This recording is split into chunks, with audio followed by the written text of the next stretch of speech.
done it like, oh, like, whatever. I'm like, this doesn't make sense. I don't know what you're talking about. I don't know what you mean.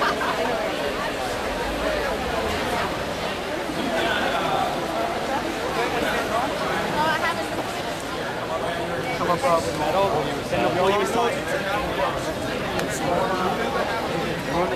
No. What he said was that our. Y'all got that? Everybody did it? All right, now you can use that number to keep in touch with us on your mobile phone. You can ask questions, let us know how you can.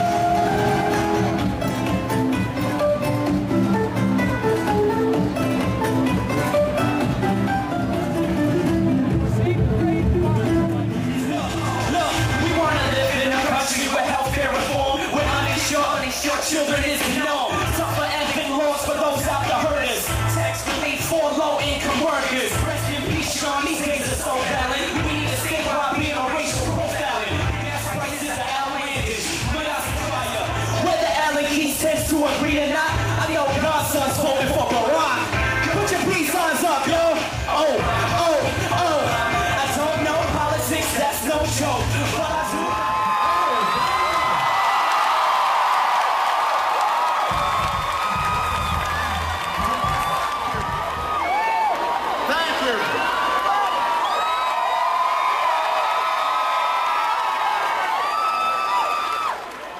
It is good to be back in New York. Let me begin by saying I want to thank all the grassroots organizers, all the students, all the people who helped put this thing together. I'm grateful. You've got blacks, whites, Hispanics, Asians, Native Americans. You've got gay and straight. You've got people with disabilities. You've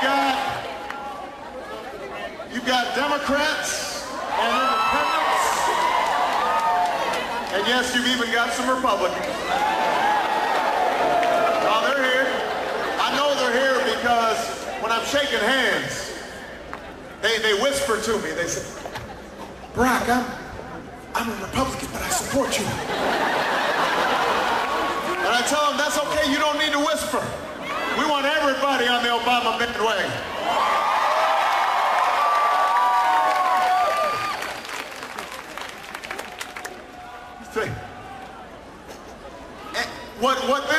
And you know, when I see a crowd like this, what it tells me is that the American people are not the problem. The American people are the answer. And we just got to get Washington to start listening to the American people once in a while, and everything is going to be just fine.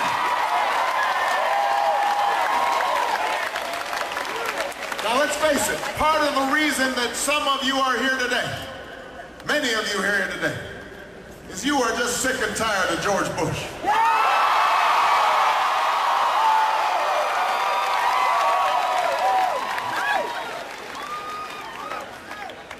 Tired of Bush and Cheney. You're tired of an administration that paid for gas in the gas tank, or save for their child's college education, or save for their own retirement.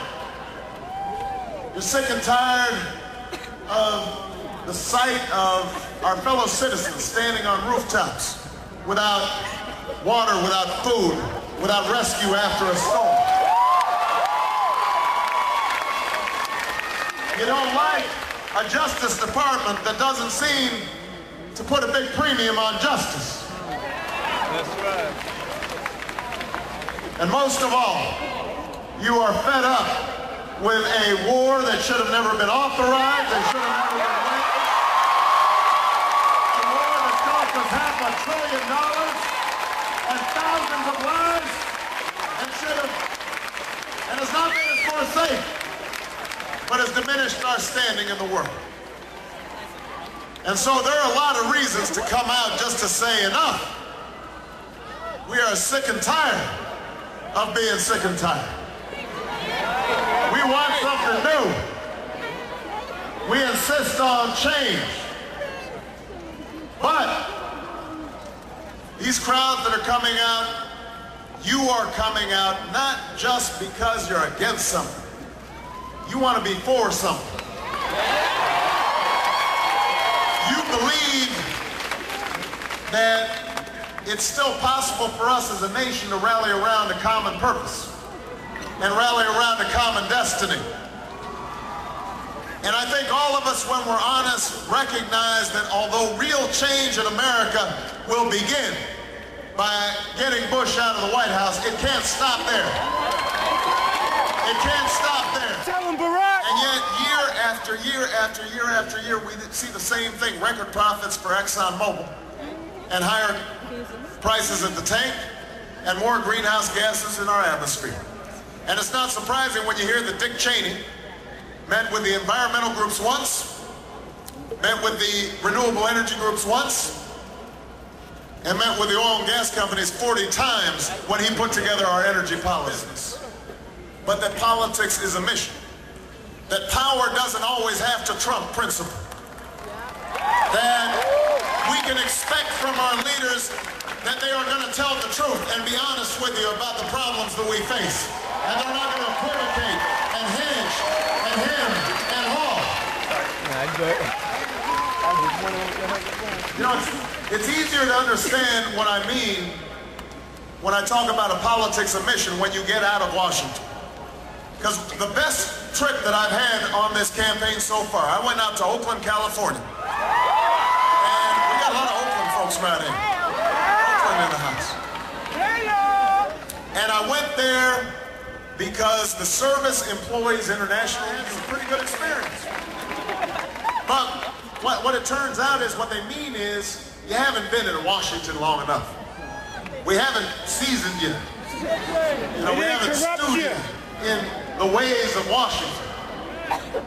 And I've got to try to explain to them, you know, listen, there are a couple of guys named Dick Cheney and Donald Rumsfeld who have two of the best resumes in Washington. Longevity does not guarantee good judgment.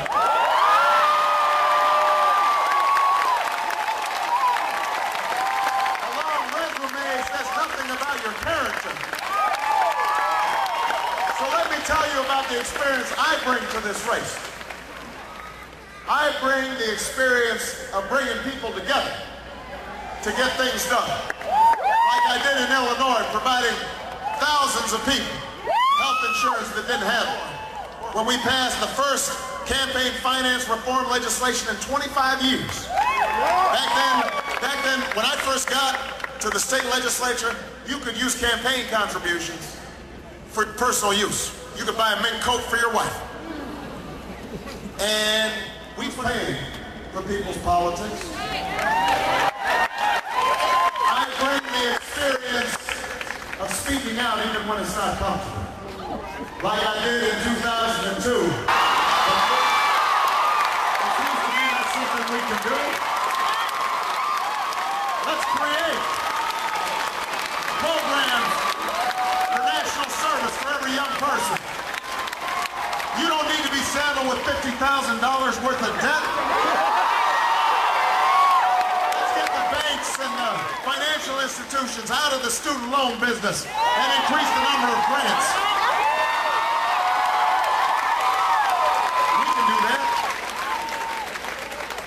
I don't accept that the American dream is a thing of the past. I think the American dream lies before us in the future. Which is why we've got to make work pay. If you work every single day, you should not be poor. We should have not just a minimum wage, you should have a living wage.